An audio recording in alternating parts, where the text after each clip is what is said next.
আপনাকে কে মারলো? আপনাকে আমাকে অ্যাডিশনাল এসপি দিয়েছে ও ছোয়া র্যাবগুলো। এমনি সাহেব বললো আমরা যাই বলে আসি, আমাদের সামনে যারা আছে ওরা ঢুকুক, কি আছে অসুবিধাটা যা হবে আছে, আপনারা পুলিশ প্রশাসন আছে, কিন্তু ওরা কাউকে ঢুকতে দেবে না।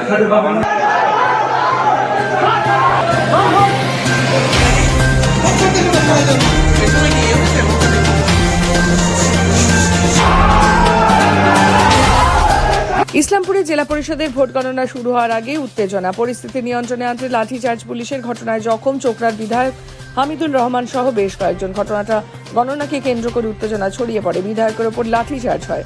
কাঠগড়ায় পুলিশ ও কেন্দ্রীয় বাহিনী। ভোট গণনা কেন্দ্রের সামনে তৃণমূল বিধায়ককে লাঠি মারার অভিযোগ উঠল পুলিশ ও কেন্দ্রীয় বাহিনীর বিরুদ্ধে। বাহিনীর লাঠির আঘাতে চোপড়ার বিধায়ক হামিদুল রহমান গুরুতর চোট পেয়েছেন বলে অভিযোগ। ঘটনাকে কেন্দ্র করে ধুন্ধুমার কাণ্ড ইসলামপুরে। মঙ্গলবার সকাল থেকেই ইসলামপুর হাই স্কুলে পঞ্চায়েতে ভোটের গণনা চলছে। অভিযোগ, রাত গড়াতেই সেখানে পৌঁছন বিধায়ক হামিদুল রহমান, সঙ্গে ছিলেন তৃণমূল কর্মীরাও। এই ঘটনায় বিধায়ক সহ বেশ কয়েকজন তৃণমূল কর্মী লাঠির আঘাতে গুরুতরভাবে জখম হয়। তাদের তড়িঘড়ি ইসলামপুর মহকুমা হাসপাতালে নিয়ে আসা হয়। বিধায়ক সহ বেশ কয়েকজনের অবস্থা আশঙ্কাজনক হওয়ায় তাদের উত্তরবঙ্গ মেডিকেল কলেজ ও হাসপাতালে স্থানান্তরিত করা হয়। পরে শিলিগুড়ির একটি বেসরকারি নার্সিংহোমে ভর্তি করা হয় আহত বিধায়ককে।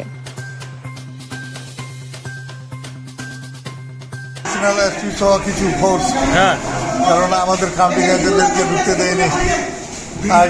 আই কার্ড থাকা সত্ত্বেও ওরা এখন লাগবে আইডি কার্ড, ভোটের ফটো। আমি বললাম পঞ্চায়েতে গেল, পঞ্চায়েত সমিতি গেল, তখন ভোটের ফটো নিলেন না। আপনাকে কে মারলো? আপনাকে আমাকে অ্যাডিশনাল এসপি দিয়েছে ও ছোয়া র্যাবগুলো। কি হয়েছিল ঘটনাটা? ঘটনা কিছু নেই, আমাদের যে কাউন্টিং এজেন্টগুলো যেগুলো ছিল ওদেরকে ঢুকতে দিচ্ছিল না। এমনি সাহেব বললো আমরা যাই বলে আসি, আমাদের সামনে যারা আছে ওরা ঢুকুক, কি আছে অসুবিধাটা যা হবে আছে, আপনারা পুলিশ প্রশাসন আছে, কিন্তু ওরা কাউকে ঢুকতে দেবে না।